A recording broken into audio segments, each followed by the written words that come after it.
स्वागत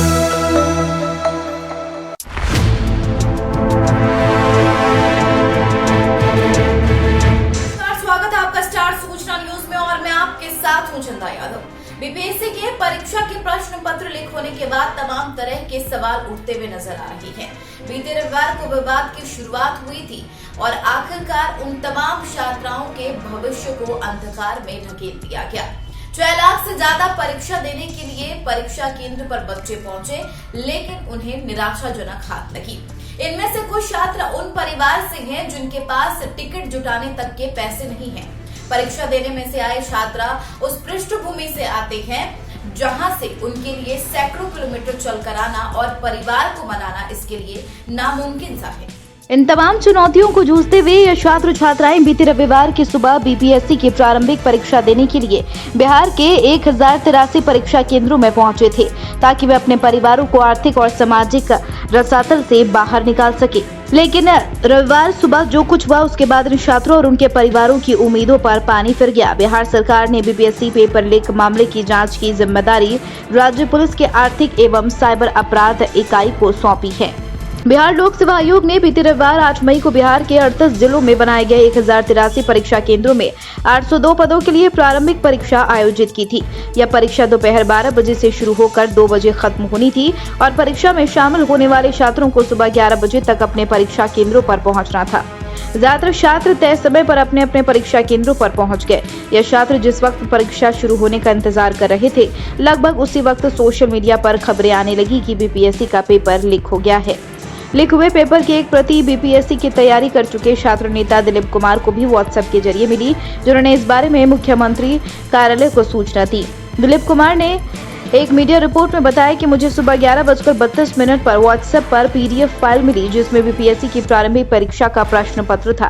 मैंने 11:49 पर यह कॉपी मुख्यमंत्री कार्यालय को भेज दी। इसके बाद दिलीप कुमार ने इस बारे में अपने फेसबुक अकाउंट पर इसके बारे में सूचना दी है। इस बीच बिहार लोक सेवा आयोग के परीक्षा नियंत्रक अमरेंद्र कुमार तक भी व्हाट्सएप के जरिए लीक हुए पेपर पहुंच गए। इस मामले में दर्ज एफआईआर के मुताबिक एक शख्स ने 11:43 पर बिहार लोक सेवा आयोग के परीक्षा नियंत्रक अमरेंद्र कुमार के व्हाट्सएप पर लीक हुए पेपर भेजे थे। एक वरिष्ठ अधिकारी ने नाम न बताने की शर्त पर मीडिया रिपोर्ट में बताया कि अमरेंद्र कुमार को जब यह सूचना मिली तो उन्होंने आनंद फार्म में इसकी पुष्टि कराने के लिए अपने कर्मचारी को नजदीकी परीक्षा केंद्र भेजा, जहां उसने देखा कि छात्र जो पेपर हल कर रहे थे वही पेपर सोशल मीडिया पर वायरल हो रहा। इस कर्मचारी ने तुरंत ही ये सूचना अमरेंद्र कुमार को दी और परीक्षा शुरू होने के मात्र 10 मिनट बाद यानी 12:10 पर बिहार लोक सेवा आयोग को इस बात की पुष्टि हो गई कि बीपीएससी का पेपर असल में लीक हो गया है।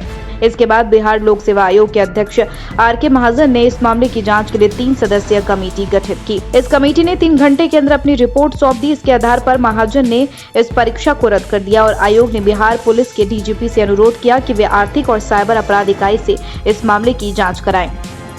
आर्थिक एवं साइबर अपराध इकाई के अधिकारी इस समय यह पता लगाने की कोशिश कर रहे हैं कि बीपीएससी का पेपर व्हाट्सएप पर सबसे पहले किसने लीक किया। लेकिन सवाल यह उठता है कि पेपर कब लीक हुआ। इस दिशा में एक रिपोर्ट में प्रामाणिक रूप से जानकारी मिली है, जिसके मुताबिक लीक हुआ प्रश्न पत्र 11:32 पर दिलीप कुमार को मिला है। लेकिन दिलीप कुमार को जो मैसेज मिला उसके ध्यान से देखने पर पता चलता है कि प्रश्न पत्र लीक होने का सिलसिला इससे कहीं पहले शुरू हुआ था। इस नतीजे पर पहुंचने का आधार यह है कि दिलीप कुमार को व्हाट्सएप पर जो पीडीएफ कॉपी मिली वह उन तक पहुंचने से पहले ही वायरल हो चुकी थी। व्हाट्सएप ने कुछ साल पहले फेक न्यूज को ध्यान में रखते हुए कई बार फॉरवर्ड किए जाने वाले संदेशों पर 2 अलग तरह के लेबल चस्पा करने की नीति अपनाई है। व्हाट्सएप की वेबसाइट के इस बारे में जानकारी मौजूद है। इसके मुताबिक जब कोई मैसेज पहली बार भेजे जाने के बाद कम से कम 5 बार फॉरवर्ड किया तो उस पर 2 एरो और कई बार फॉरवर्ड किया गया लेबल दिखने लगता है। व्हाट्सएप की यह नीति बताती है जिस शख्स ने दिलीप कुमार को लीक हुए पेपर भेजे वह एक बार में सिर्फ उन्हें ही यह फाइल भेजा गया होगा, क्योंकि उन्हें जो मैसेज मिला था उसमें कई बार फॉरवर्ड किया लेबल नजर आता है।